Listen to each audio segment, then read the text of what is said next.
గురువుగారు, గణేశుడి యొక్క ఆరాధన స్త్రీలు చేయకూడదు అని చెప్తూ ఉంటారు. ఎందుకని?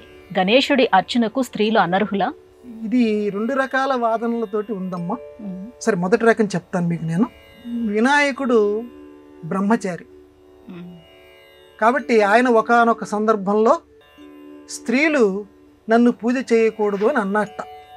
దీనికి ప్రమాణం మరి ఏ పురాణంలో ఉందో, నేను చదివినటువంటి మౌద్గల పురాణం ఇలాంటివి చదివాను నేను, మరి ఎక్కడ ఉందో నాకైతే కనపడలేదు. కానీ మరి ఏ పురాణంలో ఉందేమో, లేకపోతే పెద్దలు ఆ మాట ఎందుకు చెప్తారు?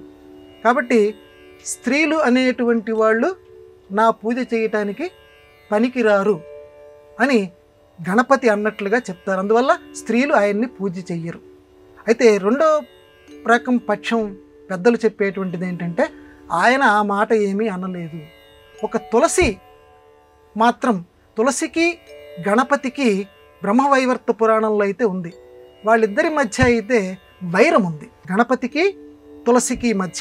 కాబట్టి ఇద్దరి మధ్య వైరం ఉంది కాబట్టి తులసి ఆకులతోటి మాత్రం మిగతా రోజుల్లో పూజ చేసినా చేయకపోయినా ఈ యొక్క వినాయక చవితి లాంటి చవితుల్లో అసలు తులసి ఆరాధన ఆ రోజు చేయొచ్చు అని చెప్పి కొంతమంది అంటారు. అసలు ఆ రోజు కూడా చేయటానికి వీల్లేదు, తులసిని తీసుకురావడానికే వీల్లేదని కొంతమంది అంటారు. కాదు నాయన, తులసి పెట్టుకోవచ్చు అని అంటారు. మొత్తం మీద తులసి అంటే స్త్రీమూర్తి కాబట్టి స్త్రీమూర్తి పనికిరాదు. మొత్తానికి గణపతికి స్త్రీకి మధ్య పనికిరాదు అనేటువంటి వాదం మాత్రం అనాది కాలం నుంచి ఉంది. గణపతికి తులసికి మధ్య విరోధం మాత్రం లోకంలో సుప్రసిద్ధిగా ఉంది. అయినా మామూలుగా కనుక మనం ఆలోచిస్తే పెద్దలు మూడో పక్షం కింద ఏం సమన్వయం చేశారంటే, స్త్రీ పురుష విభేదం ఏమిటి పూజకి?